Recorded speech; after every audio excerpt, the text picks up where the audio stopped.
Story RH, le podcast RH qui ne vous raconte pas d'histoire. Bienvenue à toutes, bienvenue à tous.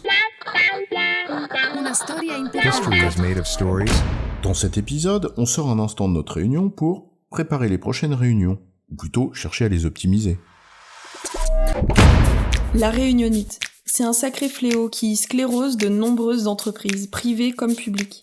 Ce n'est pas un phénomène nouveau d'ailleurs, on en parle depuis des années et peu à peu, elles sont devenues un symbole. Le symbole du manque de productivité, quand chacun s'enlise dans des comités au lieu de décider et d'avancer, mais aussi celui du mal-être au travail. J'ai encore des réunions toute la journée, je ne touche pas terre, ça n'a pas de sens. Et alors d'aucuns pourraient conclure un peu rapidement, à bas les réunions. Sauf que ça n'est pas vraiment la réunion le problème. La réunion n'est qu'un symptôme d'une maladie qui est plus profonde, alors les supprimer ne changerait pas le fond du problème, surtout que parfois, ces réunions, elles sont utiles. Mais alors quoi ? On fait une réunion pour parler du problème des réunions ? Je suis en réunion, mais je me soigne, c'est quoi l'histoire ? J'ai une idée de podcast, chef, un truc sur les réunions. Je te cale un rendez-vous à Zap dans ton agenda pour qu'on se fasse un catch-up sur le sujet et tu me diras ce que tu en penses. Ou alors, tu écris le podcast. Tu me dis quand il est prêt, je le relis, j'apporte mes modifications directement dans le texte, et si vraiment j'ai des doutes et qu'on a besoin de discuter de points précis, là, je nous planifie une réunion pour que tu m'éclaires et qu'on puisse décider. Ah ouais, c'est pas con en effet, ça paraît même plus efficace ton truc, hein. La réunion est en effet parfois utile, mais elle ne doit pas devenir le réflexe à toutes les situations. On conviendra facilement qu'il est plus fluide de s'accorder sur un sujet en échangeant de vive voix qu'en croisant les mails. Embarquer les contributeurs d'un projet et s'assurer que tout le monde avance dans la même direction se fera toujours plus facilement en partageant une unité de temps, si ce n'est une unité de lieu, qu'en comptant sur le bon vouloir de chacun à aller consulter la documentation à disposition. Mais ces réunions-là ne sont utiles que si nous les rendons utiles. Et pour cela, nous devons les associer avec des vrais temps de qualité, seuls, pour produire. On ne va pas se mettre à deux pour écrire un podcast. C'est QFD. Bien sûr, en réunion, on travaille, je dis pas l'inverse. Mais travailler ne se limite pas à réunionner. Pour que la réunion soit efficace, il faut aussi du temps pour réfléchir, concevoir ou encore analyser, préparer, formaliser et j'en passe. Une réunion qui ne serait suivie pour aucun de ses participants par une réelle session de travail pour mettre en œuvre ce qui a été convenu dans la réunion, c'est une réunion inutile. Élémentaire, mon cher Watson. Et pourtant, quand on voit ce qu'on voit, que l'on entend ce qu'on entend, et que l'on sait ce qu'on sait, on a raison de penser ce qu'on pense. Ah, tu cites Pierre Dac, toi, maintenant. Mais t'as raison. Ce que je disais relève de l'évidence, mais tant qu'on y est, enfonçons quelques portes et entrons à pieds joints dans la réunion. 3 clés pour ouvrir la porte, ou la refermer. 1. Une réelle préparation. 2. Une conduite de réunion rigoureuse. Et 3. Un suivi précis déclenchant des actions concrètes.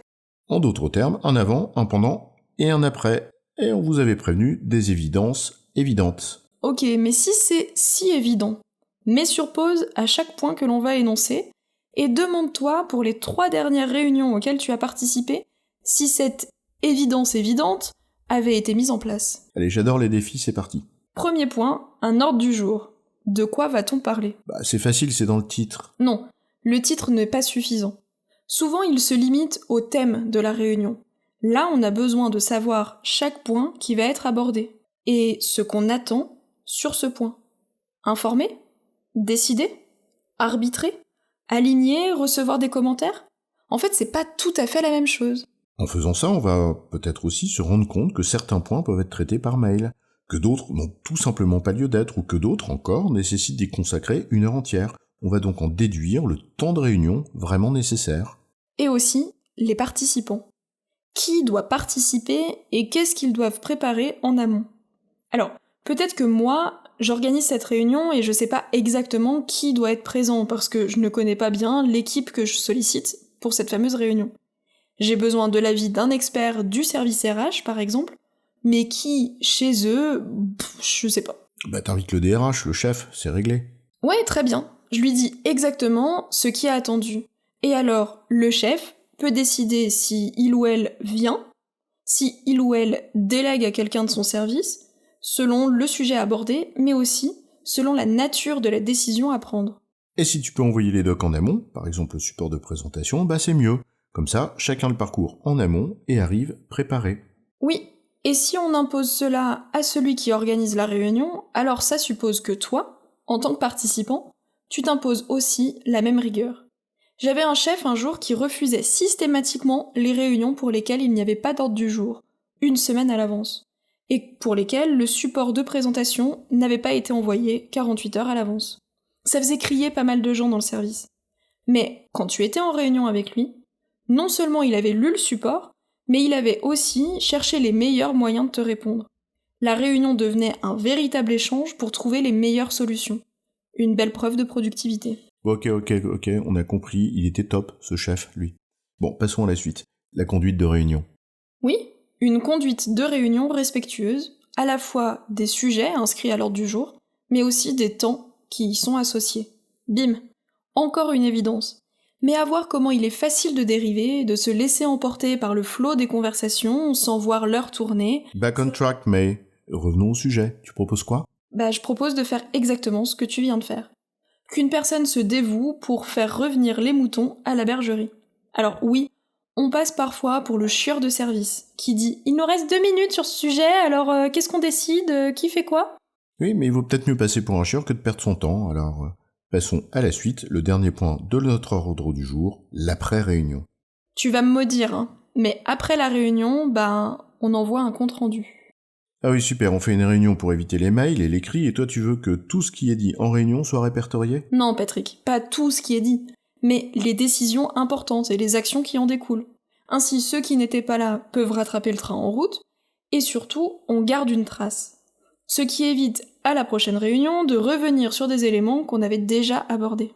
Et maintenant qu'on a enfoncé des portes ouvertes, est-ce qu'il y a d'autres choses à faire qu'un ordre du jour, une animation rigoureuse et un compte-rendu ? Commencer par ça, à l'échelle individuelle, c'est déjà pas mal. Combien de réunions dans ton agenda répondent à ces critères ? Et si tu supprimais celles qui n'y répondent pas ? Et si tu t'astreignais à respecter ces critères pour celles que tu organises ? Plutôt que de subir son agenda, on pourrait en effet s'en emparer davantage, mais ça suppose une certaine rigueur. À l'échelle collective, en revanche, ces évidences ne suffisent pas. Une direction qui voudrait adresser le problème de la réunionite dans son organisation devra s'intéresser à des sujets beaucoup plus profonds. Les sources de reconnaissance, les modes de partage d'informations, l'autonomie des collaborateurs, et avec elle celle des managers, la priorisation et l'acceptation du temps long. Et là, par contre, c'est loin d'être évident. Mais le temps nous manque pour aborder ce dernier point. On peut le reporter à l'ordre du jour de la prochaine réunion, ou le mettre sous le tapis et se contenter des portes ouvertes. Parce qu'il est toujours plus facile de rester en surface et d'envoyer à ses collaborateurs une fiche pratique ou un podcast pour dire comment mieux gérer son agenda pour ne pas adresser les sujets culturels sous-jacents.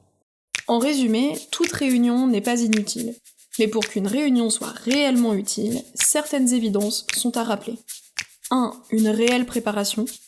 2. Une conduite de réunion rigoureuse.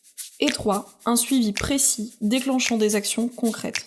Si à l'échelle collective, ça ne suffit pas, à l'échelle individuelle, ça peut soulager les agendas. J'ai bon, chef ? Oui, tu as bon, mais on va pas en faire toute une histoire. Story RH, le podcast RH qui ne vous raconte pas d'histoire. Retrouvez tous les épisodes sur storyrh.fr.